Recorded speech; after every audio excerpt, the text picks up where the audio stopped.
What's going on? What's going on? What's happening, everybody? Let me go ahead and let y'all come on and get on in. You can get the notification that we are live. But in case you don't know who we are the Lady Birds of AFN, and it's a victory winning show today. So we're feeling pretty pumped today, and everybody, we got a full staff tonight. I'm excited. I'm excited about this conversation. But let's go ahead and give some shout outs to some of the people that's already in here. King Trey Way said, "What's going on, ladies? Heading to work. Hope you have a great show tonight. How about them Falcons?" Pat Norris said, "Great win, Falcons." Lee said he's here. Welcome, welcome at night, Ryder. What's going on, man? Vincent Moore, great win. And last but not least, we got, let's see, Engine number 9. I actually saw him at the pep rally. What's up, ladies? Dirty Birds of AFN, Rise Up Victory Monday, Tuesday, Sunday night, speaking in the name of Jesus. Yes, that's what I'm saying. Put a little hallelujah in there. Yes, Dread Hill, rising up. John, Eric, Nathan, there's so many of you. Erica, how y'all doing? How you doing? Hey.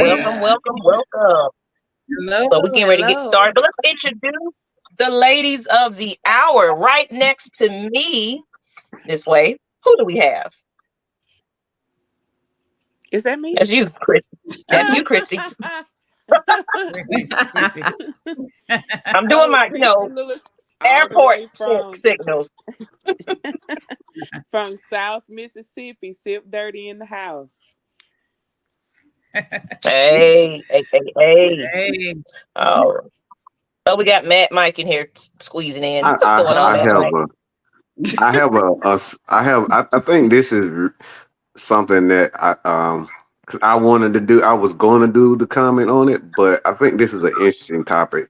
If you guys don't mind me interrupting real quick, I want to give you guys opinion on this.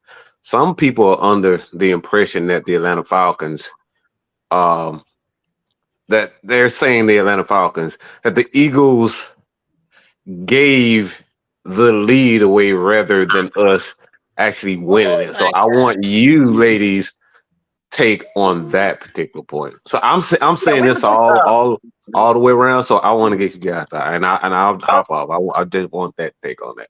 So actually, we would just talk about that, Mike, behind scenes. I was just kind of mentioning that was the narrative, and we was getting ready to go in on that subject. So since you brought it up, let's go ahead and let's get right into it. What's up, American Eagle Jew? Rise up, John Moreno. He said, "Rise up. It's a good evening." All right, ladies. But let's finish introducing the ladies, and then we can get to that topic, though, for real. Right next to Miss Christy, who we have? Oh, y'all already know it's Whitney J from the A Ready to Slay. It is a Victory Tuesday. It is nice to taste the victory after a primetime game. I am ready to break it down with my team. Ooh, we got a good show. Yes. We do. Right underneath Miss Wit, who we have? Miss Traveling Bird.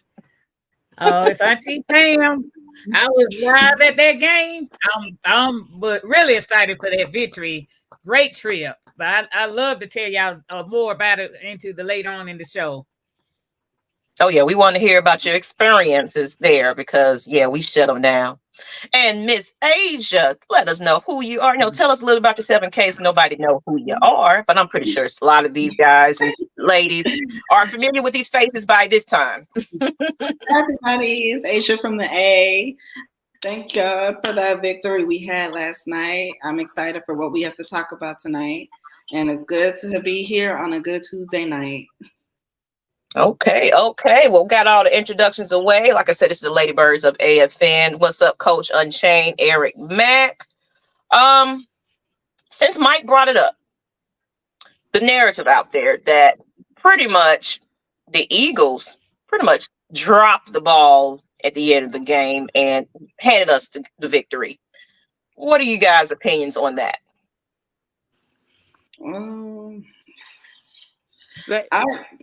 You can go first. I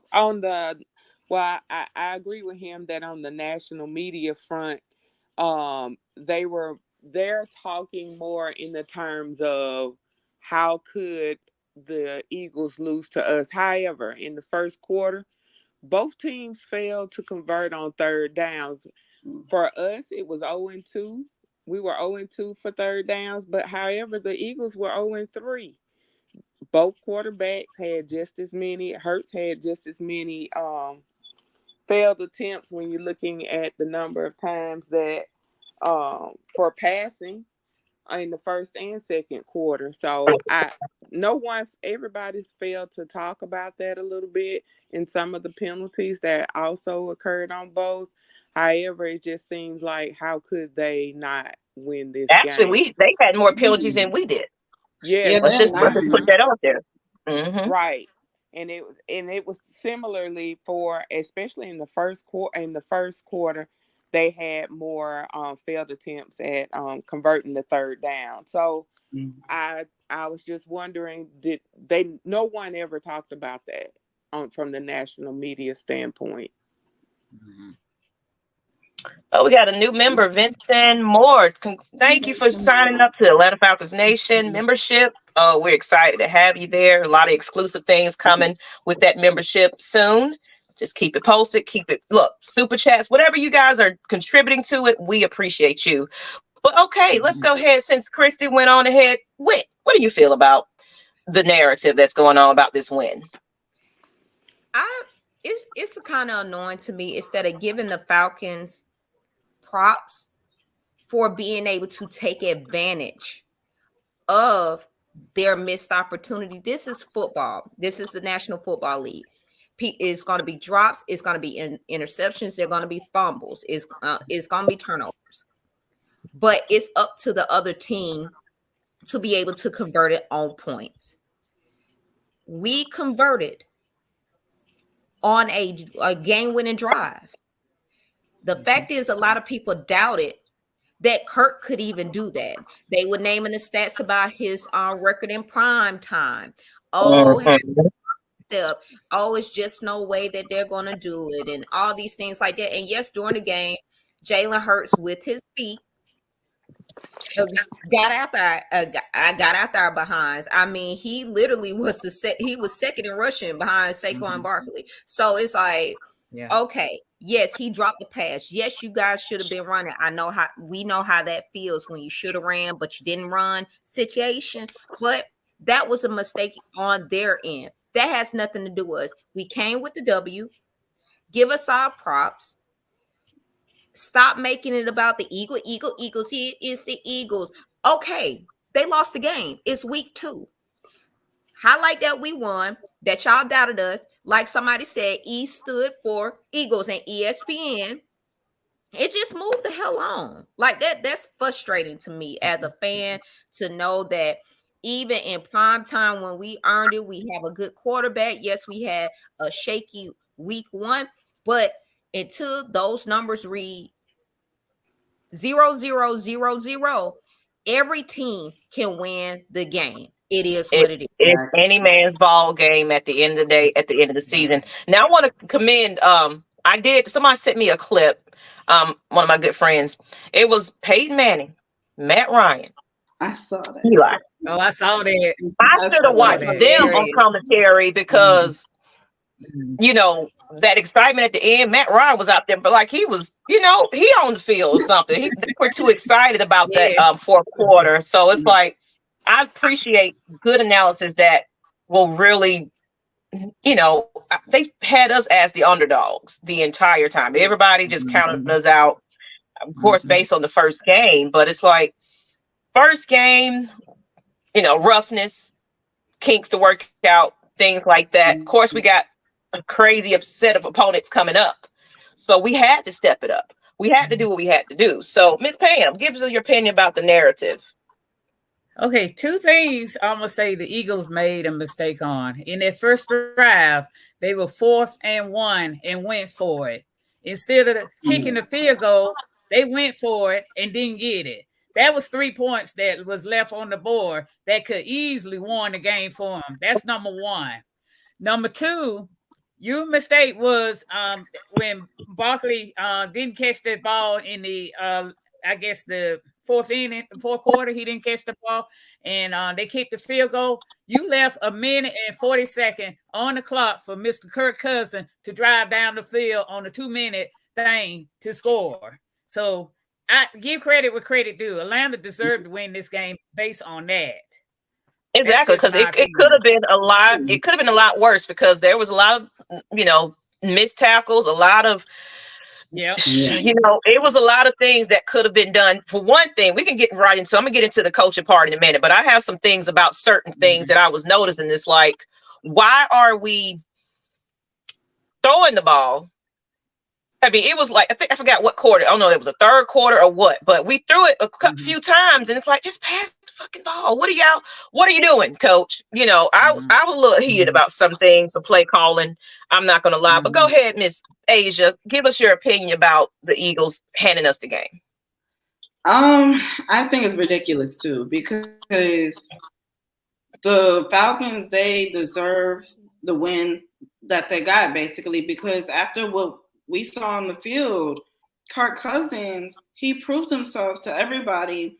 And the fact that the Eagles' mistakes that were left on the field is people basically punishing us as if we don't deserve the win when we do deserve the win. That's their mistakes.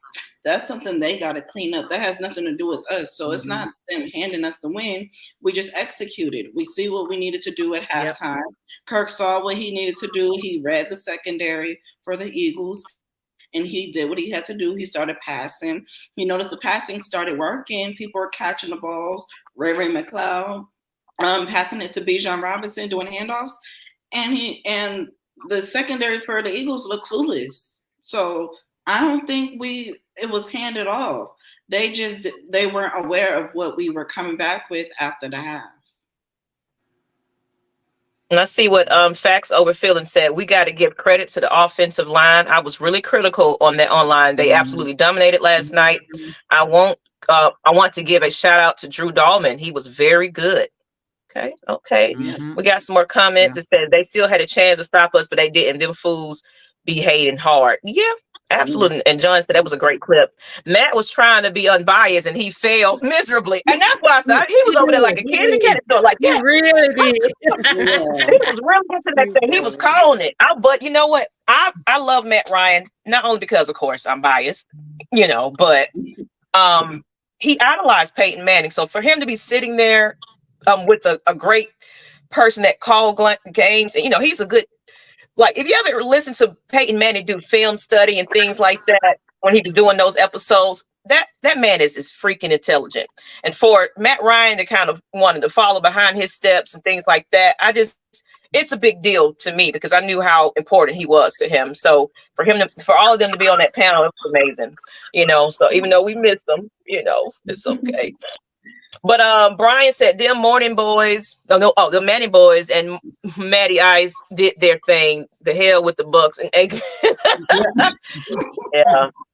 I still got to slide that 20 to the y'all betting and stuff. My heart when B. John got stopped on that 4th and 1. We're gonna get ready to get into a little bit more. If you're here, share this content out. Leave us some super chats. I'm gonna go ahead to the next comment. Y'all are in here talking, but go ahead and share this up. We got a lot of people in chat today. I guess because we're feeling good. I'm feeling good. It's always good after a victory. Exactly. Okay. It's a lot of people. I'm calling y'all out now. I don't see this many people watching on a regular. So, this is me calling y'all out and judging. Okay. So anyway, let's go ahead and get right into it because we really got it. We went into it. Let's talk about it. Raheem Morris's, first victory of the season. How do you guys feel about that? The excitement, the locker room. It was like the Super Bowl in that locker room. You can tell there's a lot of love and energy and happiness. And hey, here's the game ball. They gave it to the coach. Yeah, that's a leader. Oh yeah, that's a leader. It's the respect factor for me. I don't care about it. They overhyping about a win. It's still a win at the end of the day. Right. These guys pulled through, didn't give up now. Now I almost counted them out. I was like, Yeah, if same they with me. don't stop the court, it was a lot of things that we could have fixed. Mhm. But Yes. the point is, a win is a win, though, at the end of the day. Yes. So you celebrate when you win in those tough situations, because Eagles, they're a tough team to beat. So go ahead and go in on that one. What do y'all feel about his first victory of the season? Do you see more to come, or what do you think? It don't matter who wins the other one. I'm gonna say this. I'm gonna just start off. I see there is more to come, because after what I saw last night, like there was a lot of changes and adjustments from what changed from last week to last night, because that's the first time ever for me as a Falcons fan sitting there looking at a comeback like that from us, not only with a minute and 40 some seconds left on the clock, but also a huge turnover at the end. Because I was about to get up and turn the TV off after that 4th and 1 that did not get converted. I was about to get up and leave, but I always remembered, until there is 0-0-0 left on that clock, the game isn't over. So, and you know what I think you got to say to that, Asia? I think it's because we're so used to our third and fourth quarter blues, where we don't complete a game. So we still got that PTSD from that. So it's like, we normally see them roll over and lose. Yeah, because that's what I was worried about, because it made me think about the past games. Like, okay, whenever it comes down to 1 minute and 40 seconds left in the game, somehow our quarterback throws the interception in the end zone. Or when we get to the red zone, there's a fumble at the goal line, or we don't convert it on 4th and goal. It's just something. It's always something. So when I finally saw within 65 seconds we scored, I'm looking at the clock and I'm like, oh, no, defense got to get back out there. Because Eagles could have easily just moved the ball down the field and kicked the field goal and won the game. But the minute I saw White caught the ball, the minute I saw Jesse Bates caught it, I did not know how to react, because I'm not used to us having a comeback. So I didn't know. Like, I was excited, but I just didn't know how to react, because it was 11 o'clock at night too. So that's the other part. But I was just looking at it, watching the video clips over and over. I just got more and more excited, because I'm like, I thought we were going to lose to the Eagles, because people talk about, we're going to beat them 30 plus points, or people were counting the Falcons out. But when I saw how close they did us dirty. Like, we just gonna come out here and stink up the place the entire game. I mean, it could have went there. Now it could have went there, but defense did. We're gonna get into defense. But go ahead. Is it me? Sam? Yeah, whoever wanted to go. One thing Okay, now me being at that game, when right after Kirk scored that touchdown, that sideline was really hyped. And I think they were all on the same page that, hey, we got to go ahead and get a stop. So the defense, after he scored that touchdown, understand the assignment. The special team, after he made that catch, understand the assignment that they had to, kick the field, kick and make sure it get the touchback, which it did. And then the defense said, hey, we're gonna have to stop them and not make sure they don't score so we can win that game. So immediately after Kurt scored that, Drake London caught that touchdown and all that, and the fact that he kicked that field goal because of the penalty right in the 49-yard, that hyped the team up even more. Said, hey, we got to go ahead and get this win and finish this. They did their job. I mean, they put a pass rush on Jalen Hurst that caused that interception for Jason Bates. So it was a pass rush on him, and he threw it. And when he threw it, not with where his player could catch it, is right in Jesse's real house, and he caught it. And when he caught it, you talking about 4 Falcons fan in my section, including me, jumping up and high five, and them Philly fans were just like, "What just happened?" So it was don't count us out. Don't count us out. It was a sight to see. And then they definitely walked out. And I didn't mean to cut nobody off, y'all. That's right. And I I didn't mean to mean, cut y'all off. I was just going in order because, if I start at the bottom, I make my way to the top. So that's kind of how we're gonna do it. So we can kind of keep it going. So Miss Pam, thank you for that. Thank you for that. And Miss Witt, let us know your opinions about his first game. I'm really proud of Rob because after last week, people were saying, "Oh my God, it's again this going on. They had us hype. It's fake. It was a play. Blah blah blah blah blah." He was calm, cool, and Mm-hmm. collected. He said, "We got a game plan. We're gonna execute. We according to the locker room, who's fucking next?" Pretty much. He was calm, cool on the sideline. You didn't see him panicking. You didn't see him going out his wits or mind or anything else. And he trusted in his defense. He trusted in his quarterback. That was an excellent 2-minute drill. It just goes to show that how they executed in OTAs, because and how they drilled that in, it went like that as if it was nothing. And that's all to coaching.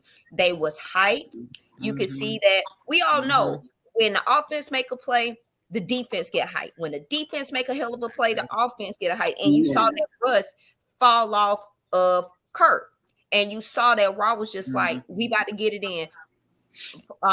Persevere in it. Make sure we tackle this. Make sure we answer on all phases. Now, there's things that we can work on that we saw. We all know mobile quarterbacks are an issue with the Falcons. We already know there was some missed tackles. We were pulling out our hair. Ray, we already know Ray.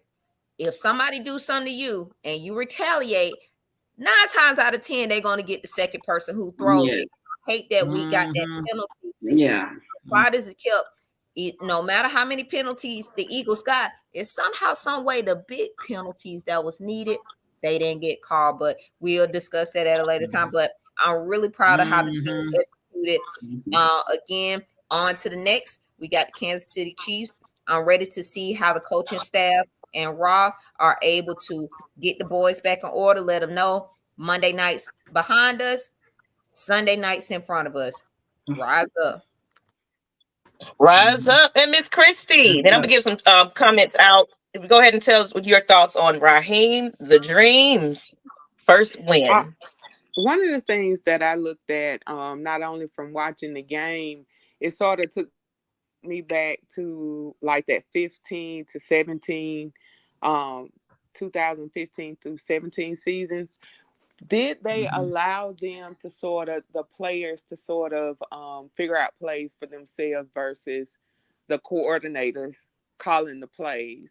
Because the differences between last week's game and this one, it just seemed like there was a lack of synergy between, but each time they went into a huddle and they came out differently, was that more related to things they were seeing and hearing on the field versus what the coordinators see?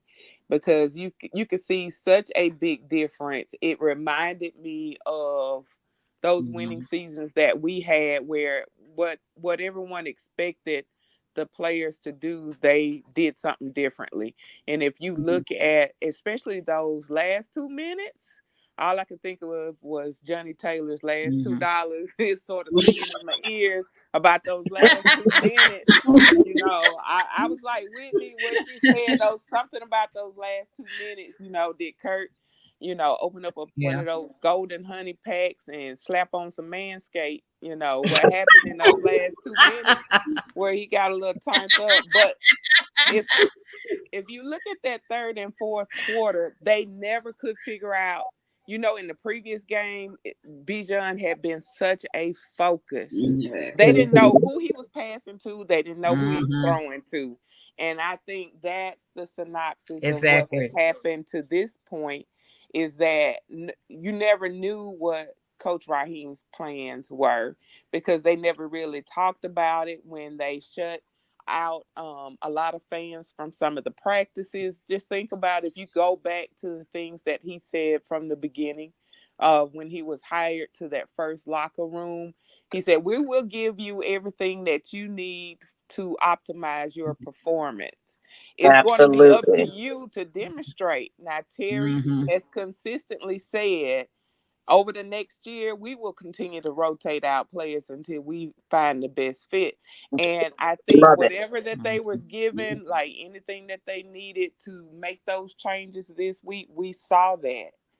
We saw that. And so to continue to see that synergy within the offense and defense, and again, a lot of things that were going on with why the Eagles, I watched a lot of their podcasts this week, and their predictions were like 38-10, 38-12, 32-12, 30-10.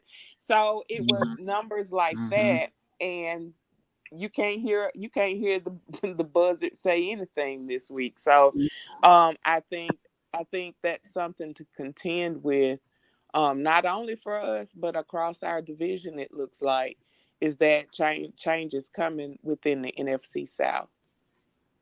The change gonna come. Yes, it is. Yeah, Tim Cam 01 said, I got both sides, but enjoy yourself if it makes you comfortable, or if it don't, don't tell you, how to be a fan. Basically saying like, just be a fan. We're gonna be excited. A 1 point lead, whatever, it's still a win in our book. Yeah. So I had a feeling we wasn't done when we got stopped. These short yardage plays, we have to start giving the ball to. I just said that in the background. Said we got to give it more to Tanya. I think that we're going to do a little bit of that too. And speaking of extra, a little announcement. Blackberry is back, y'all. So tune in to that. I can't remember the time. I want to say 8:00. Let us know in the chat, Blackberry, what time is your show on Thursday? Or I think it's Thursday. Let us know a little bit about it so we can go ahead and check you out. If it's going to be on the same channel, give us all the details. So we'll make sure you guys tune in to him. It's his I'm Back episode. So y'all definitely want to tune in to that. But let's go ahead and get right into the next topic. We already kind of like 30 minutes into this thing, but we kind of had to go into Raheem's. But speaking of Cousins, let's talk about that fourth quarter. Why shall we? Cousins delivered at a crucial time in that fourth, but he did say, I didn't feel like I was sharp enough today, accurate enough. I got to be better, but that last drive hopefully can give us a boost going into next week. Yeah. So it's not excuses. It's saying, I know I didn't perform my best. And of course, we clearly saw that. We clearly saw that he was still nervous. Still a little rusty. I felt like he was throwing his passes too low, and them guys had to go all the way down and grab them things, and it was hard, so it's like he got to be careful, but at the same time, we also got to protect our quarterback too. We got to do a better job about blocking and things like that, making ways for our running backs and wide receivers and things like that. But I feel like this is a momentum boost. Hopefully, we take advantage of this exciting time. Now we see what's working, because a little bit of Algier got some touches. We had Bijan, Kyle Pitts. So Cousins, though, what do you feel about him stating that he still doesn't feel like he was his best? Is that a good sign that he's trying to get better, or you think that's a defeat? I think that's a good sign because he's taking accountability. He's knowing where his weaknesses are and where he needs to fix that, so that when next week comes in, he knows that what he did in the fourth quarter, he should do that in all four quarters.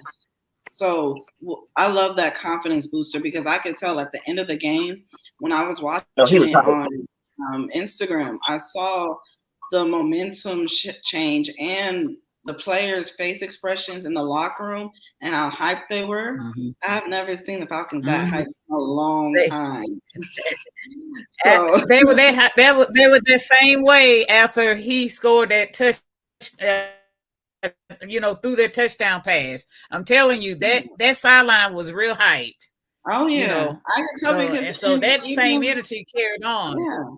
And even when he was getting off of the field, he was trying to hold in his energy until he got to the bench. So I can tell, I feel like he's going to improve, and especially compared to last week and yesterday, he improved really well when it came to working in the pocket. Like, he looked so comfortable. Like, he looked so much more better. He was eyeing the field. He knew who was open. He knew who was already covered. Like, Kyle Pitts was triple covered, so he knew not to throw to him. He saw Rondell Moore right there, the slot route. He threw right to him, and he angled over, and he caught Darius Slay off guard, and he scored that touchdown. So things like that, if he could like tweak that and fix that for next week and the following weeks for the next games, he's gonna do well. He's gonna be playoff ready. I'm gonna see by week 8. By week 8 is gonna tell me. It's going to tell us how well we are. And I like the fact that Chrissy did mention about the rotating of players through the seasons, because some players have played multiple positions, and they recruit players that can be versatile. So to find the perfect fit for a lot of these players is the key to making this jail even better at this point. And then of course Blackberry said his show is Thursday at 6 p.m. Eastern. So y'all tune into that. Blackberry Lorex. Yes. But go ahead, Ms. Pam, let us know how you feel about Kirk Cousins kind of taking ownership to his own faults. Yeah, if y'all notice that last minute and whatever some change they had in that game, you notice the offensive line protect Kirk Cousins. You notice Bijan threw a block on a person to help him to get to that pass to keep the drive alive. You notice the wide receiver worked to run their good routes. So in that offense, they had a no huddle. They designed plays. It was a plays particularly for that 2 minute or that a minute and a half for them to score. That's how that was success. So if you notice in Matt Ryan analysis about that if you not familiar with your offense, usually on that 2 minute offense, you have success rather than running your regular plays. He did say that on his show. That's true. That is true. It said Kirk Cousins shut out all the Michael. You gonna get that. That's just the fan base of the Falcons. Noise with that second half performance. Yeah. Said Blackberry finally off on vacation. Let's see what else it said. There's a big difference between excuses and holding yourself accountable. And Ms. Witt, while I'm highlighting these comments, let us know about how you feel about Kirk Cousins taking full ownership of his own faults. I actually think it's admirable, because you could have just said, I played a good game, everything else going down like that. You could tell he's humble. You could tell he's a leader. He understands how this game rolls. I'm pretty sure he's heard the noise, and he let it be known. He is looking to perfect his game each and every time. You could tell they used a lot of the run plays to open up for the pass, and you could tell it was a little off kilter for a first few passes. Then you can see he started getting comfortable. Instead of trying to force it to Drake, instead of trying to force it to Pitts, Mooney was there. Mooney was actually like getting open, and I guess it was like, oh, we worried about these two and Bijan. You forgot that we got Ray and we got Mooney. Mooney ain't no slouch, and that he bust that thing wide open last night. So I mean, Kurt was 20 for 29 catches. He had 241 yards. He averaged 8.3 yards. He had 2 touchdowns, no turnovers. So again, no interceptions. So, and one of the biggest things to win a game is to win the turnover battle. We won that, and he had a QBR rating of 75.5.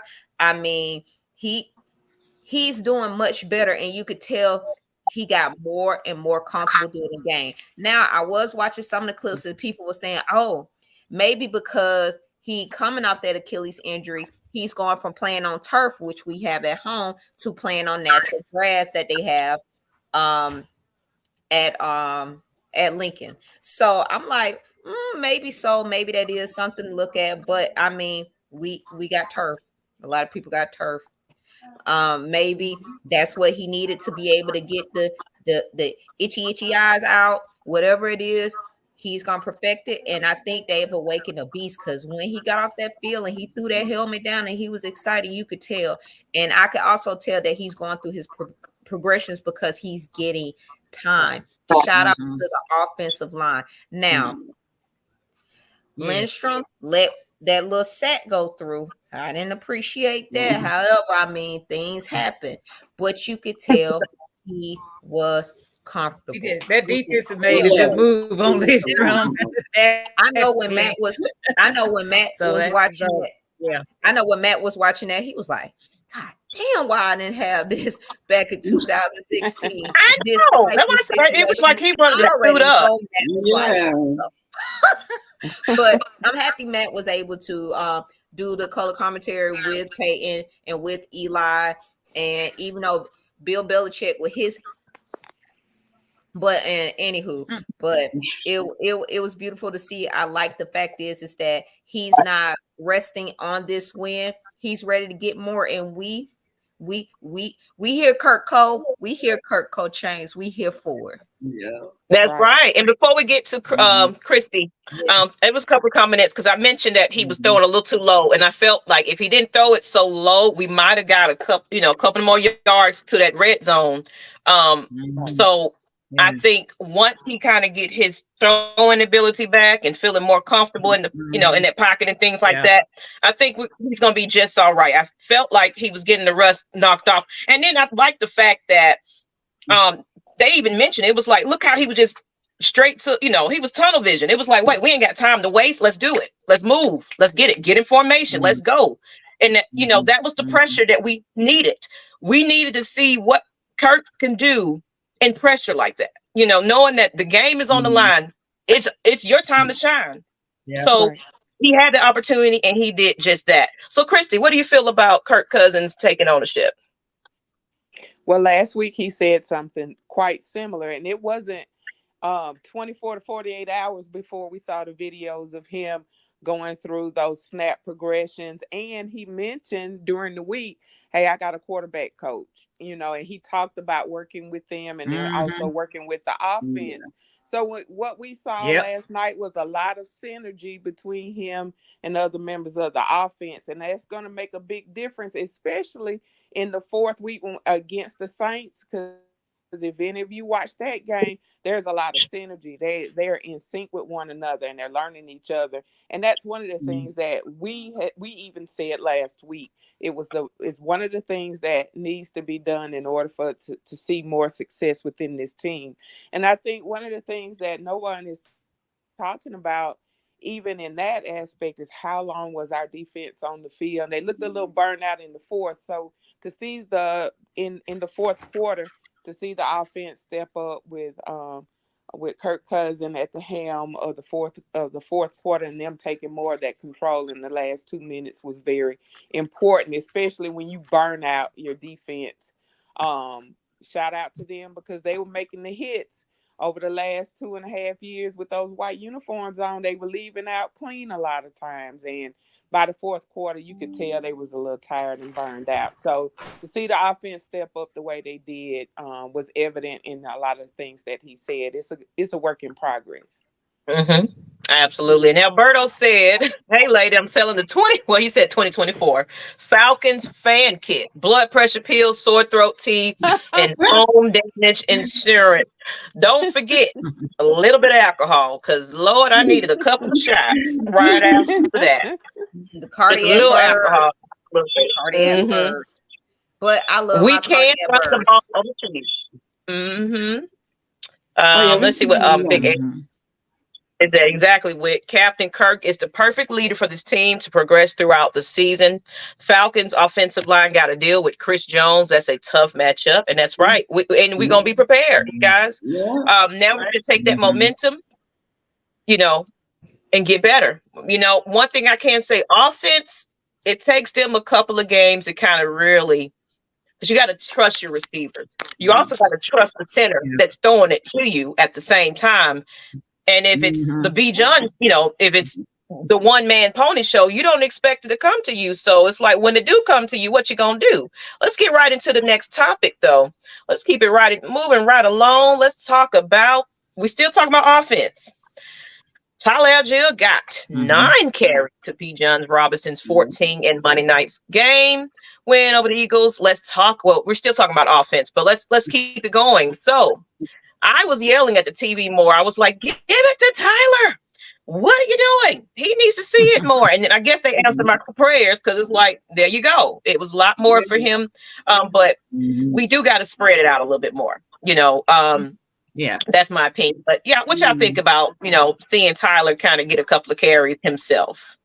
I think it was exciting to see because we know he's the bruiser back while Bijan is the speedy. He's elusive. He's that man. When he's in space, he is dangerous. I felt like on that 4th and 1 play, Tyler should have been in the game. I actually was at one point, just like you, Maggie, I was crying. I'm like, put Tyler Algier in. You got to have a balance because I honestly believe that probably at the end of this season that somebody is going to come out to Tyler. He's going to be a first running back somewhere, and I'm praying that we will remain and that we're able to find some balance for him and Bijan because both of them are talented. Let's not forget he had a 1,000-yard rushing season before Bijan even came in.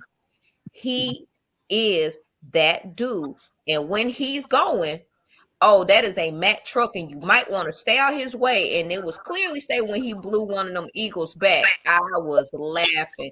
So obviously, just got to figure out a way to balance those two while we got them. Be able to know when those schemes are necessary for Bijan and when it's necessary for Algier. And I feel like it'll be a better balance. And with balancing them two, that gives our passing options open. You can be able to have more synergy. And we got the talent there. It's just figuring out how to use it. Yeah. I agree. Absolutely. Because like she said, it's based off of like which plays or work for which player. So it's like when she mentioned that 4th and 1, Tyler Algier should have took over because he's big. He can push through because even the secondary of the Eagles looked afraid of him. They were like pushing farther back from him because he is big. And Bijan is big, but Tyler Algier is big and fast at the same time. And Bijan is just fast. But weight-wise, he would be able to like push through the offensive line to get that first down. So yeah, like what Whit said, it's just balancing out both of the running backs throughout the game. And I like how they did that. And they were very versatile with that. I just want to see more of Tyler Algier because when he runs, he's scary. It's like seeing another version of Tevin Coleman in a way. He's like another version of Tevin Coleman just based off of the size and his how fast he can go. So like with the dump off passes, doing things like that will help get a boost in having one of the tight ends block for you. When you have blockers on the outside and you're able to do corner routes and get around your players, you're going to create a good playing scheme while the play is in process, while it's working as well. And also, it's going to be good that the offensive coordinator is noticing the differences between the two running backs because you're learning your players as the game goes on. I agree. And I want to get into this comment with Matt. We got somebody from Australia said, rise up all the way from the land down under. You know, he said, how good was the game still on a high? Yeah, we're still feeling it. You know, it's just one night. So we're going to be on this thing all week, just excited and hyped. The media team are hyped. But shout out to you for watching what time is it where you at? I don't even want to Google it. Let us know what time it is in Australia. He said a lot of alcohol. And don't forget psychiatric appointments, please. I needed a couple of come to Jesus moments. I did. Injured number 9 said that last drive with Kirk came out in that fourth quarter while he was working on the field. His eyes told me that he was hungry. He was ready. And Yeah. go ahead, Miss Pam. How do you feel about Tyler Algier and Bijan? Making those. Well, on that 4th and 1, he Southside was right. He was hurt on that play. So he couldn't come in on that play. So that's probably why he was in that game at that time. And I felt like a couple of runs that Bijan did, he almost broke through. And so I'm looking at he's gonna break through on one of them plays. And I'm glad you said that. They said that. It was one of the commentaries. They was like, just look at him. They was like really giving him some props. Like, if this man really gets some openings and Kirk kind of throws the ball where it's not so low, we finna see some explosions. Trust and believe, and that's what I'm waiting on. Miss Witt, what you got on that? That's in the mornings over there. Oh, you're watching us very early. 14 hours ahead. Early in the morning. Okay, shout out. And we are international. We got a lot of, I'm going to go and look at the breakdown for the year, but we do have a lot of international watchers as well. It's a lot of people either deployed or, moved and traveled overseas, what have you. They're watching it from anywhere. Birds are everywhere, people. But go ahead, Miss, what you got on that? Algerian. Put the comment back. It's our time. It's who time? I went first. Christy's time. All right. So go ahead. Again, the diversification. We started out advertising, even in some of the advertisement for the Falcons was Bijan. Why wouldn't another team, an opponent team, not focus on who you're saying your key players are? You see what I'm saying? Yeah. So I like, again, the unexpectation of having Algier or any of the other players be key leaders, including Drake London, into the play scheme when you're looking at the success of the team. They did not know which way he was throwing. It was more predictable last week. And this week it was something different. So that's my thoughts on that. I think they probably was predicting that we was gonna come out there with our head held down, defeated. Right. We going against another tough opponent. We're not gonna be prepared. But it's games like this when they're trying to count us out. Until that clock strikes 0. It's any man's ball game, as we've seen. So, me and Coach was saying that too. Tyler should have been in that play. Yeah, Tyler had a twisted ankle at the time of the 4th and 1. Okay. He said the new Ward done and yeah, that actually is what is reminiscent of to me, and I'm hoping Algier is fine. I know Rod did his after game the next day press conference. He said he will get more of the injury report of what's going on. He said there's nothing major, but he'll get a better evaluation. So hopefully we get some good news tomorrow that we don't have anything major with Algier. But now knowing that, I did see him kind of hop off to the sideline, but I was thinking like maybe he got maybe it's something like that. So, I was just thinking of positive things that maybe it's just a little crampy here. Yeah. It says we're going to give Tyler the Michael Turner treatment, and he's going to be a star somewhere. This might not be with us, but maybe the Chargers. It's early. It's still. We'll see. I mean, a lot of people are saying trade him for a good team that will use him more. So I see the mixed reviews about that. Some people saying, "No, hold on to him." It said all over was hurt on the 4th and 1. He didn't come back to the game. Okay, so everybody just kind of repeating that. Yeah. It says, okay. Oh. So Tyler be running with bad intentions. Kevin O'Connor. Outside of the penalty, Ray he really out. Mm-hmm. It says, I'm waiting on that 2016 offensive line when we spread the ball around. That's why I'm saying we need to spread it around a little bit more. And those defenses never knew what was, who was getting the ball. I missed that Coleman, Freeman, two-headed monster. And we can develop that. Oh, yeah, we can do that better. Mm-hmm. It says, I was surprised at a game that Dahlman had. He held his own all game long. Right. Okay, what's going on, Jay? How you doing? Thank you for tuning in, even though you're not a Falcons fan, but I appreciate you tuning in today. As well as Starkey Boy, were you able to watch the game live? Okay, well, you asking him a question. But let's go ahead and get into our final little comments and moments. Of course, we can freestyle and we have a little bit more time, but we don't talk about offense long enough. Let's get right into defense. Let's talk about it. The defense was the reason why Atlanta stayed alive against the Eagles. Do you guys agree with that? I would say in the first half, where was our pass rush? That was my question.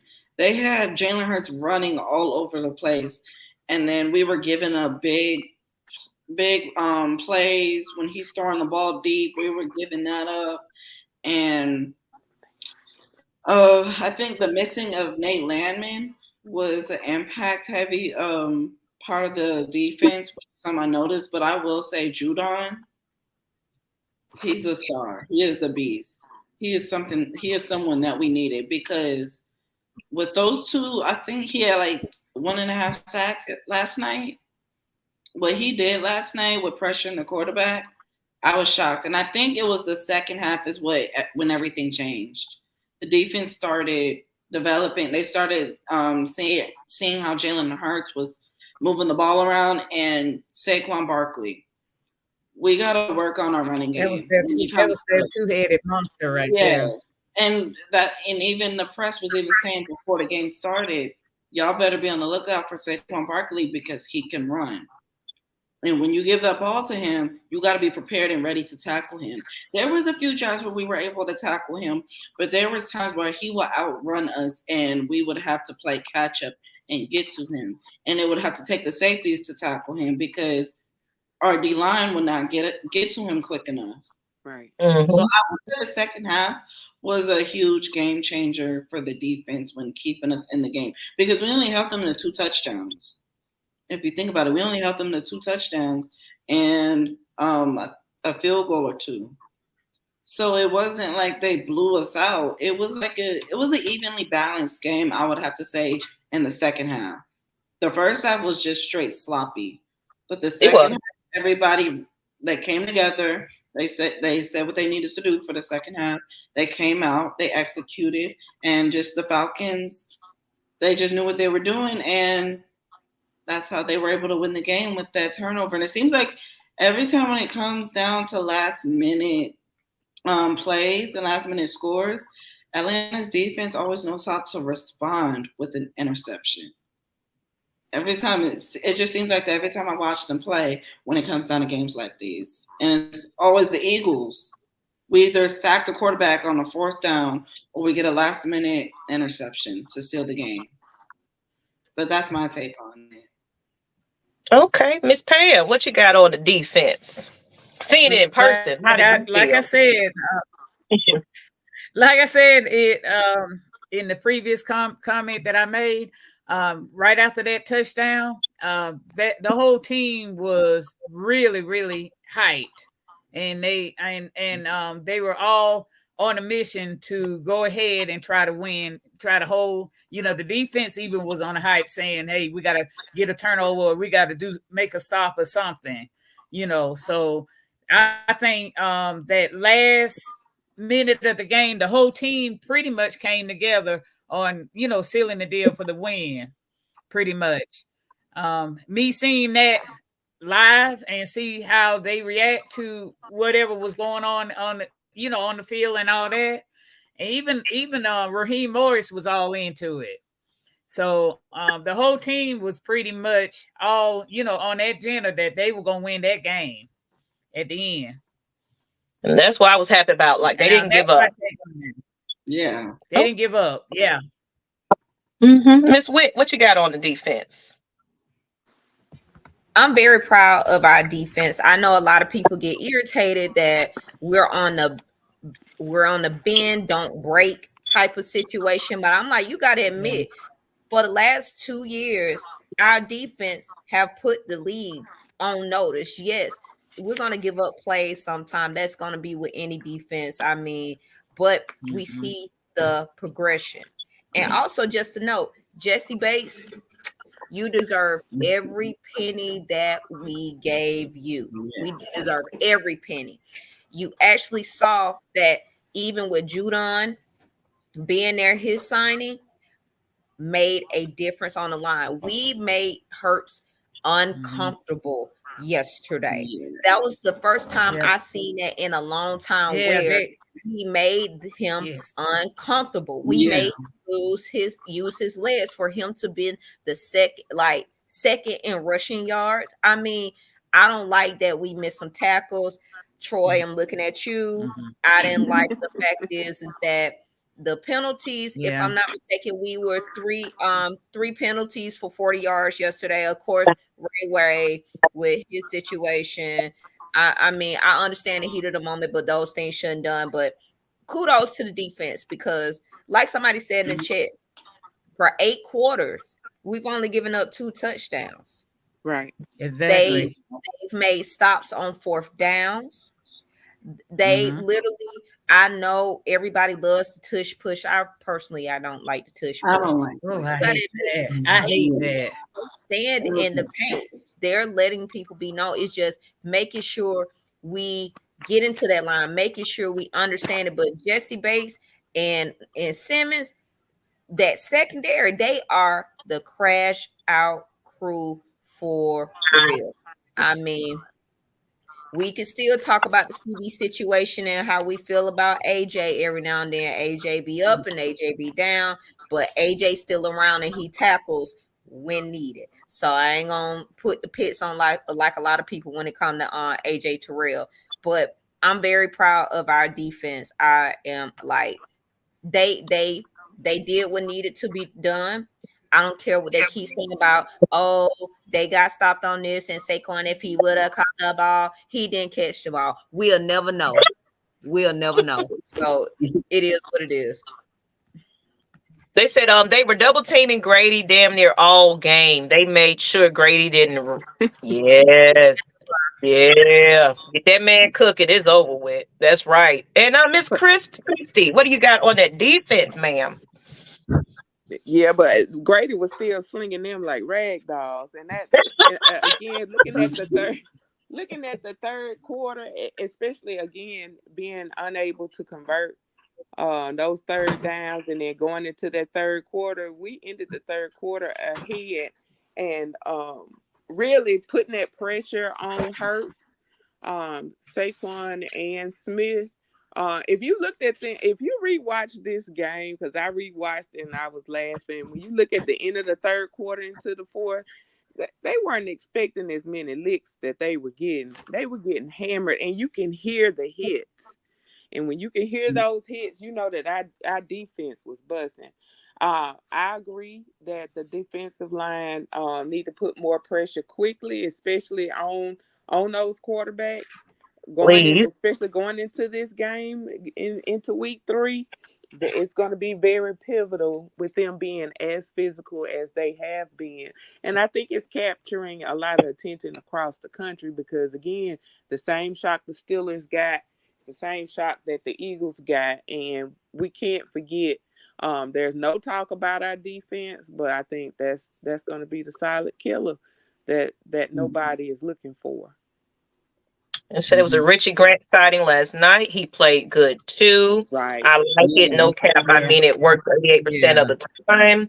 That boy Judon's cooked though. Yes, and he got a sack. Yeah, secondary had a good game. Okay. And check out the show as well. His commentary on the game is on his channel as well. I do tune into that. It is everything. So I thank you for tuning in with us. And it said, Blackberry, what's going on? Home team. He said, majority of the game, we ran a 3-man rush. Okay. Yeah. And I want to see, I think, a little mixture of game one's defense to that fourth and third and fourth quarter defense, we can get that intact. We unstoppable. Randy Weatherford said Devontae Smith catch was not a catch. He secured that ball using the ground. I agree with that. Yeah, I agree too. They shouldn't have let that go, and they knew that one to catch. That's why they hurried up and snapped the ball when they did. That's just good football. But the guys were with us, and we won on the other side of a collapse this time. So. Exactly. Somebody go put an Aints fan put up a post, and it said "Birds of a Feather" because of the lead that was blown.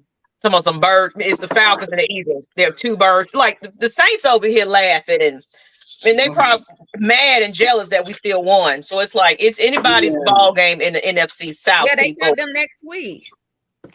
You know what? They're gonna face the Eagles next week. Let's hope the Eagles go ahead and blow their butts out. Hopefully they be mad, get mad, and take it out on them.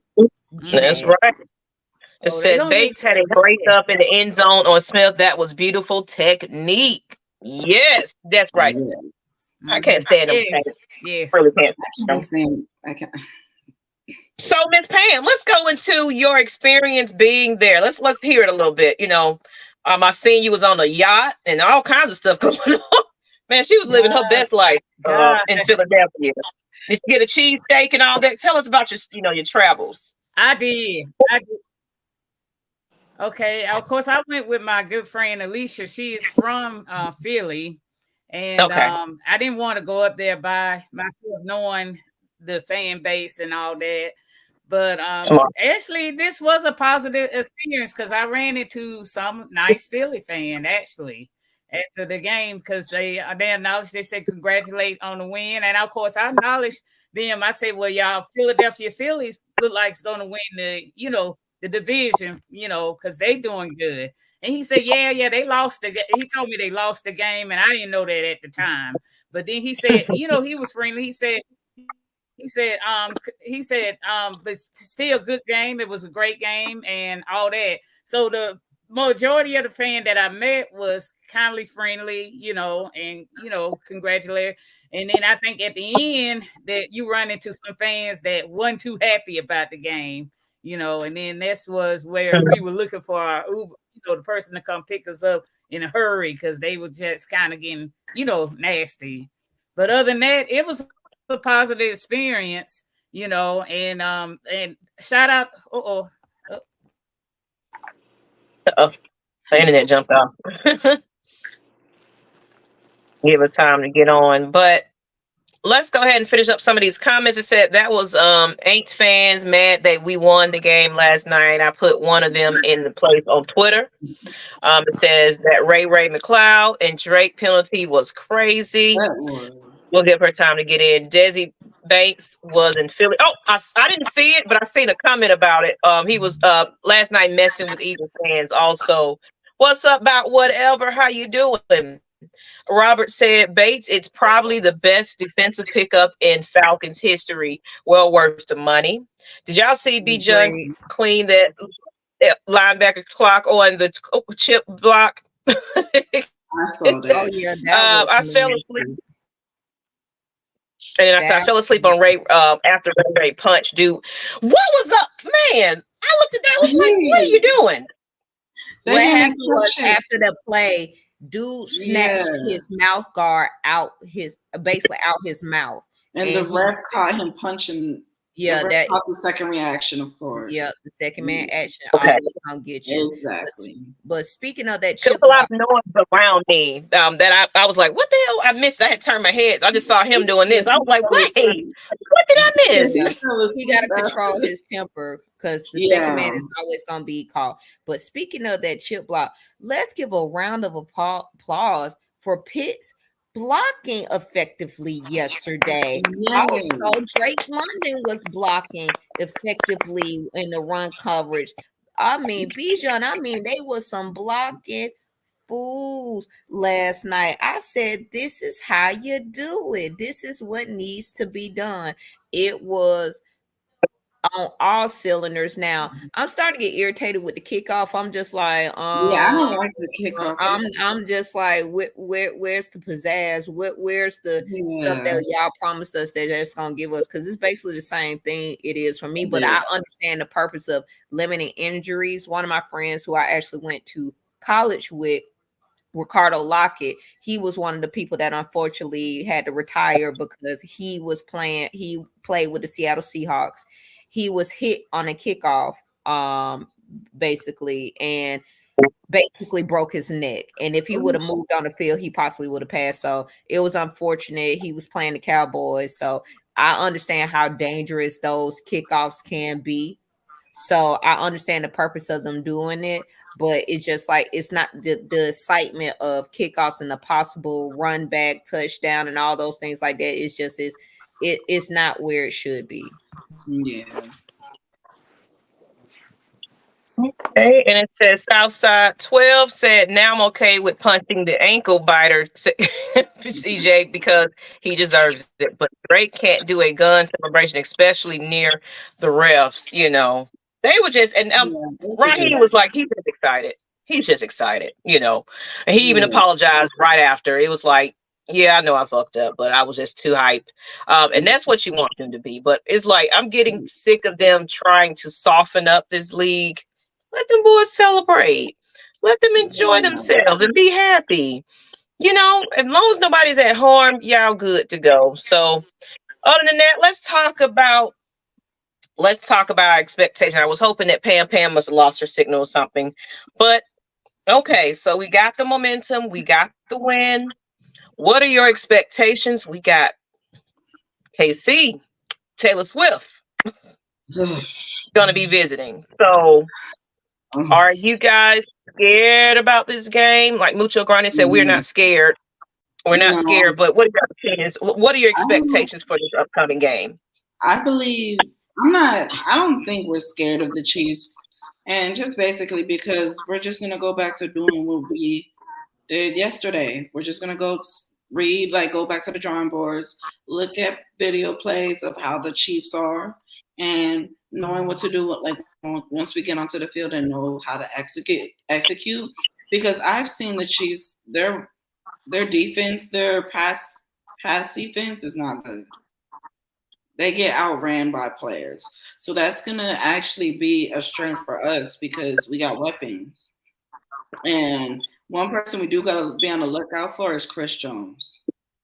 That's because he's a vet. He's like another version of Grady Jarrett. He's been with the Chiefs for his whole veteran career. So that's somebody we got to make sure our linemen got to make sure they are able to block for Kirk Cousins because he's a sack king. So he's gonna try and get to Kirk. But I feel like we can get a win out of this with how we played yesterday. If we can put the same plays not the same plays, but the same executions that we did last night and bring it to next week, especially it's a home game as well. Come out with a win. Now Taylor Swift, I'm not worried about her. She can be up there with Arthur Blank in the booth. So I'm not worried about her. Okay, Ms. Witt, what you got on that one as far as your expectations for the next upcoming game? Wow, I do not look forward to them panning to Taylor Swift every time Chelsea touched the ball. The hugging, the red lipstick, all that extra stuff like that. I am not afraid of the Chiefs, and I'm going to tell you why. As much as people try to down us, there's nobody that's been blowing us out. A lot of times coming into last year and this year, we've usually shot our own selves in the foot. For every team that they said was supposed to just blow us out, it was just supposed to be a demolish or things like that. It was always like a low scoring game. Some expectation, oh my God, I can't believe this and this and that. Wow. I give the Chiefs credit, but I feel like we need to look at that Bengals game from Sunday, that we need to bring our defense, let them know, hey, this is what we're expecting. It looks like their quarterback, Pacheco, he is injured. He is out. However, they just brought back Hunt. Kareem Hunt, yes. So we need to just make sure we firing all ceilings, that the O-line understand what their tasks are. They showed up. Keep that momentum going. Kirk, he didn't knock that rust off. Now it's time to start scoring. It's ridiculous that we were 1 for 3, really 1 for 4 in the red zone yesterday. That was absolutely ridiculous. So we need to start converting points. We need to stop shooting ourselves in the foot. Now we did better when it came to penalties this week compared to last week. However, we got to remain disciplined, because it's not just Yes. us versus the Chiefs. It's us versus Chiefs and the refs. Yeah. Again, per usual. So run a clean game. I already know that Patrick Mahomes is Patrick Mahomes, but it is a winnable game. Everybody is beatable. I don't care if they are the back-to-back champs. They can lose. Absolutely, absolutely. And Christy, what you got on your expectations for the game? I see some score predictions already going on from Lee 85. I agree with Whitney and Asia, is that the penalties and the red zone needs to be clarified. Also, the incomplete passes. If we the comfort level that they had at the end of the game and the synergy that they had needs to be continued throughout. Our defense and the defensive line needs to just hold up, and I think that's going to be some of our keys to victory for this upcoming weekend. They staying low and staying quiet even for the practice for this week, and I don't blame them if they are applying, like what Asia said, going back, watching these previous games, seeing how they're playing and prepping. Keep prepping to their strengths that we had with this win this week. We're gonna be ready for the Aints by week 4. Okay, the Southside said Chris Jones, McDuffel, and George Curl. I can't pronounce that name. Curlifitz are players to watch on defense. Taylor gets 7 duds to a Falcons game. Laugh a lot. Remember, they did a Falcons song one year. Okay. And now what's crazy is them MFs keep going for it on 4th down on us. Hell, they win if they kick that field goal in the first quarter from the 3rd-yard line instead of trying to be disrespectful. And you mentioned something, Christy, about incomplete passes and things like that. It's from the throwing that we were seeing, and what was happening in that 4th quarter. We need to see a lot more of that, because, like I said earlier, it was those balls were a little too low, or they were being blocked, or it was they were too close to the quarterback, for one thing. Now on the opposite end, defensively with the Eagles, they gave them too much time. So what we really need to do is run it. What I was seeing at one of the plays, I can't remember what quarter that was, but he just kept throwing it. And then he went for the 2-point. And it's like, what? Why did we need to go for 2 points at that very moment? Because we got overconfident. That's the thing. We got overconfident. Got the touch. Dropping passes, though. I didn't understand that play card part, because it's like we were dropping passes and you're trusting the team to get in there with 2 points. And of course, we fucked it up. So we just got to execute better, make better decisions, get in that red zone, protect the quarterback, and make sure that special teams and everybody just need to be on point at this point, because they're probably gonna be the underdogs again. So we just need to come in prepared at home, because one thing, I think that was last year or the year before, for some reason we had an inconsistent record at home one of those seasons. So, and we was winning more on the road. I hope that's not a repeat when we come back. Too. Yeah. So to build confidence, do you think Taylor Swift would try to swag? I hope not. No. We don't care. To build confidence, rich forever. Miss Pam says she lost some power. I guess we're getting some storms coming in, so she's in the dark, y'all. So other than that, I mean, we got our expectations in. Any other key points you want to point out before we go ahead and wrap this on up? Fans, if y'all want to throw some things in the chat, let us know. Love the underdog status. Keep not believing in us. It took the momentum off of them being so hype about the Falcons, and I'm glad of that. I wasn't cool with them just because it's putting too much pressure, and I'm sure Kirk Cousins was kind of like, damn, I am that quarterback everybody's watching right now, trying to see what he's going to do because of his injury and things like that. And then, of course, for some reason, losing to a Falcons team is just a terrible thing for a lot of people. Right. You know, it's like, don't discredit who we are. We may have been something 2 or 3 years ago, but you don't know what we're developing right about now. You continue to go on to this old narrative about who the Falcons are, but we completely have a whole different situation going on right now. Might be similar players, but they're being coached, you know, I want to say different. Completely correctly. There still are some tweaks and play callings that we got to take care of. But overall, once this team get that confidence in them and, you know, he's trusting his receivers more. They're trusting him. His balls are getting a little bit better and accurate. He's a little bit more, you know, he's moving a little bit better. He's confident. And, you know, they don't let people double team Grady. You know, do your best. Block. Just be your best version of you. Is the most important thing for this team to win. So I have, I think she's back. I have high expectations for this game. I'm always doing that. I know they're prepared. They're already watching their film study. And I love the fact that they are improving our practice fields and things like that with the, you know, the big projectors so they can kind of watch their action right, you know, so it's a little bit more focused on what you're doing. We see you on the big screen, dog. What you just do right here. I'm calling you out. Do your best. You know, rotating the roster so that way everybody gets a feel for everything. And then, of course, the more we go into this season, you get a feel, okay, who's faster, who's quicker, who's better, who's do this, and you put them and move them. And then, you know, wiggle around with the practice squad, some of these hidden gems that comes out of here sometimes. I love to see it.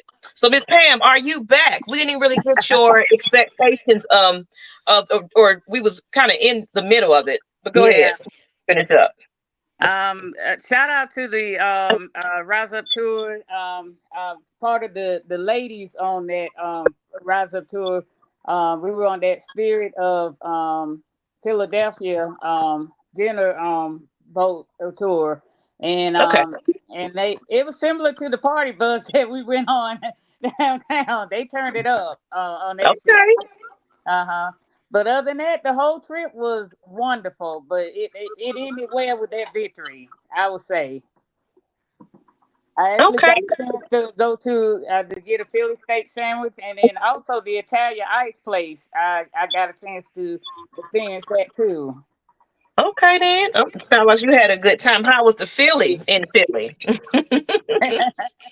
It was good. It was good. It was really good.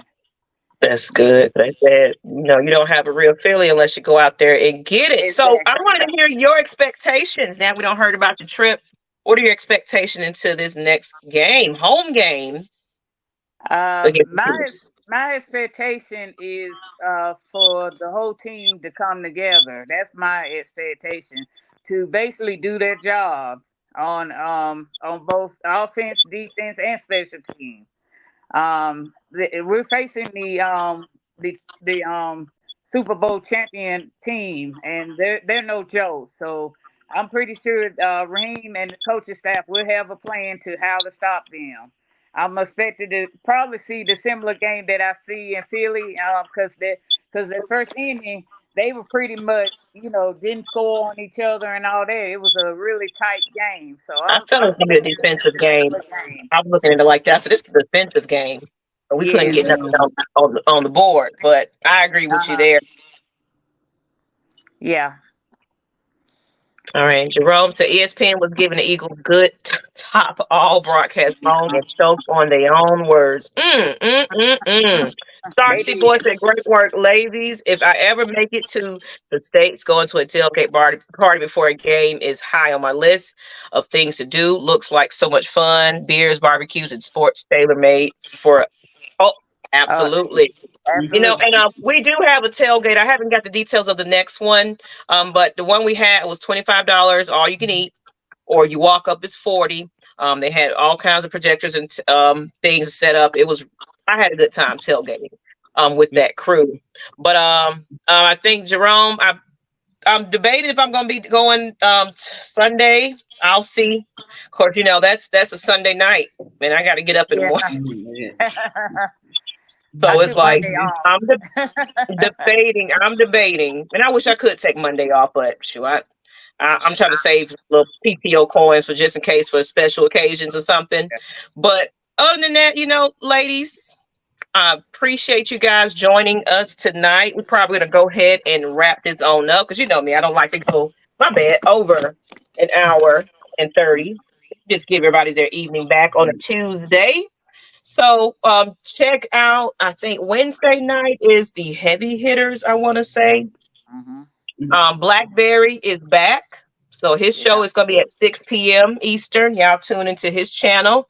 I'll make sure I share it and everything so you guys can find it. Find me on social media. You know where I'm at. Maggie T Productions.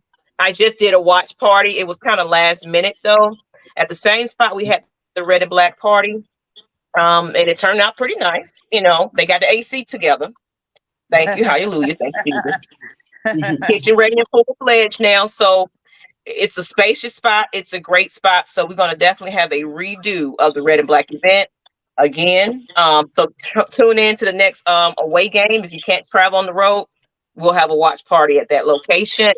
But other than that, you know, donate to the Cash App. All proceeds go back to the Educators Fund, $ Atlanta Falcons Nation, as well as we are actually with my mental space, Miss Kai, y'all know her from Champagne Confessions. They do have now a ticket sale, donation sale going on where the proceeds will help underprivileged kids get a chance to go into the game. So I'll share that out too. I think it's $100 ticket and you get a meal pass and some things like that. So, but it's just to help donate funds to that cause. And of course, I already mentioned it. There's a lady that lost her son, and his biggest dream was to make sure his boys get into a Falcons game. So that whatever you guys are donating is benefiting us to give back to people. And we just really appreciate you guys just tuning in to us each and every week and being loyal to the brand. We love it. This channel is here for our fans. And I had a conversation with one of my cousins, and he was just like, it's so many people that I run into that watch the Atlanta Falcons Nation, watch you. They believe in what you're doing. And I wanted to bring this panel together. It's a sentimental moment, people. But Mhm. you don't have this too often. You don't have a full panel of ladies that know their ish. And I'm appreciative of that because it was just little old me with a whole bunch of male egos Yeah. and me and Mike bumping heads. I needed to balance it out a little bit, you know. Go ahead, y'all. Close it on out, though. Um, I'm just gonna start off by saying that I hope you guys have a good week. I hope everybody is ready for next Sunday night because I'm ready to get that W again and so forth. But I appreciate you guys for having me on and to continue to have this channel rolling every Tuesday because more and more people are starting to get involved. Like people in my family are Mhm. starting to watch it, friends are starting to watch it, and I'm getting really good feedback from people about this channel. And now people are starting to follow you guys, and I really appreciate being part of Lady AFN because I am a huge football person, especially I'm a huge Falcons fan, of course, but I love football. So I really appreciate being a part of this group and being part of an organization as well. And I'm going to try to attend tailgates if you guys have any coming up. Okay then. Okay, thank you, Asia. We've been trying to. I've been trying to recruit quite a few of you up on here. I mean, I'm just saying. I've been having my eye on those ladies that get in the chat. I'm like, look at her knowing what she's talking about. Yeah, we finally got Figure it Christy out. on the Slide chat. in the DM. Say, hey, girl, hey, let's talk about it. Miss Pam, let's go ahead and wrap it on up, ma'am. I'm all excited about the upcoming upcoming the game against Kansas City. This win has definitely put a lot of motivation, and hopefully will fill the bins up and show your support for this team, because this team, after what I saw last night, this team, and when the backs against the wall, they come together and put on a winning drive, which they did yesterday. So definitely come out and support your team, and show your support, because they really see the fan. They appreciate the fans that was away. It actually was away game. They appreciate for them to show up there, even though we were outnumbered. So fan support is important for this game. So people need to show up. Don't sell your ticket. Show up for the game. Someone said Blackberry said, "Who Mike don't bump it?" Look, me and Mike be damn. It's a wrestling match with me and this man. You know, there's one thing about it, but it's all love there. You know what I'm saying? So, rise up, AFN family. Who the fuck is next? That's what I'm talking about. Raheem and Miss Witt and then Christy. Y'all go ahead and close it on out. Oh, well, y'all know y'all can follow your girl on IG at Alluring Enigma 08. Follow me. I'm always somewhere talking crap somewhere. Same thing on X, aka Twitter, and I'm definitely always on Facebook. But I gotta take a moment in my closing about what ruffles my pretty feathers. You bandwagon Falcons fans. One thing I can't stand. In fact, this week one, after a loss, week one, y'all mofos get online saying this whole season shot, y'all through with us, ain't no way they gonna do it, that all this stuff like that. Y'all acting as if it was week 17 and we didn't went 0-17. Really 0-16. I mean, y'all actually give us an extra game and say we went 0-17 just to be an ass. Why do y'all do that? I've seen Browns fans, regardless if they're shitty, still support their team. Right. Yeah. The Buffalo Bills went to the Super Bowl 4 times, back to back, and lost, and they gonna do that. I've seen fans ride till the wheels fall off.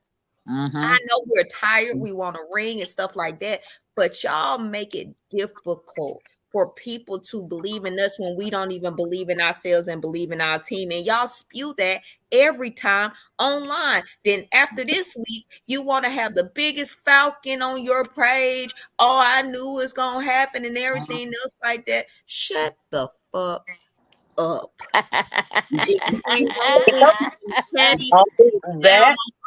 Petty. Don't get it when we didn't got a shiny Mercedes Benz. Nah, you get off. We don't need that toxicness over here. Don't say you love us one day and then you trying to do stuff to hate us and then you want to jump on the bandwagon, get you another jersey and then hop back on this. Nah, bro, stay where you at. We don't do toxic love over here. We don't do fake friends and fake fans over here. This ain't Drake over here. Stay where you at. That's what ruffled my feathers this week.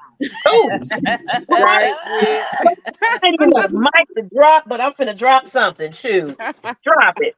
Where my mic at? I'm gonna not cut my light off. But no, seriously. I was seeing a lot of people go ahead and put him in. Sit him on down. We need another quarterback. Yep. I'm just saying. Yeah, no, I ain't even gonna go into it. They very well the fans. They don't know what where they're coming or going. Yeah, they just go whenever we win. They want to come, and then when we lose, they're nowhere to be found. Right.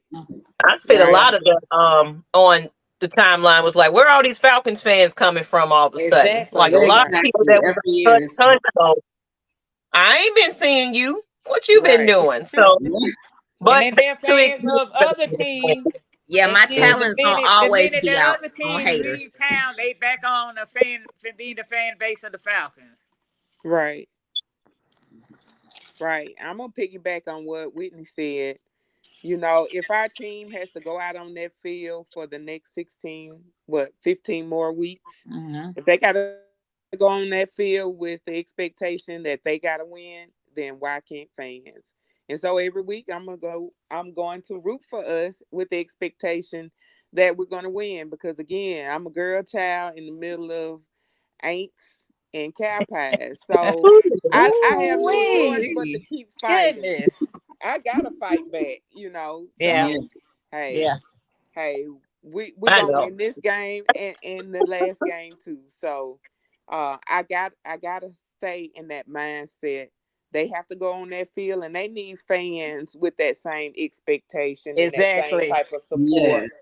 And to be on within AFN and see the different views, and even from our other content creators. Even I see Falcons fans rooting in other, even on some of those Eagles. Oh my God, in the Eagles and Panthers and Aints Ridiculous. channels, we Mhm. on there. I see Miss Pam in some of them. We in there, and Mm-hmm.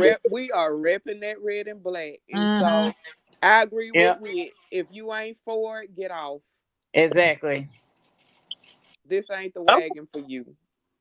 absolutely not. And I want to also bring to attention, and thank you, Matt Mike. Speaking of, um, we need opponents, ladies. If you're out there, we're getting ready to play you. I'm getting ready to go and check out some podcasters and find some people. We would love to have some opponents on our panel, some more women to invite on. And if that doesn't work out, if we can't really find it, hey, we might start it bringing in special appearances from a couple of people. But this is not one of those jump on the episode type things. You got to properly message me. Hey, I'm interested in being on the show so we can have you on. I'm actually trying to get a couple of familiar faces on our show. Eventually, I'm working on it in the background right about now. So Mhm. don't be surprised who we might have on this panel. But thank you, Mike. He said, y'all did that amazing show. Thank you for everything. I got Thank you, family Mike. up north who Eagles and Cowboys fans. And it says, now all these folks, Falcons fans, acting like they've been here for life. It's whatever. Yeah. Yeah. Mm. And he said, I call him a stupid mother. Yeah, just Flatbear. We miss you, man. I can't wait to Yeah. see you at Yeah. Thursday at 6 p.m. Eastern. But on that note, people, we getting ready to get up out of here, get everybody back to their evening, get you some rest in, continue to donate to the fund. And on that note, we out. Peace out, people. Next time, Bye. same Bye. Tuesday. Bye.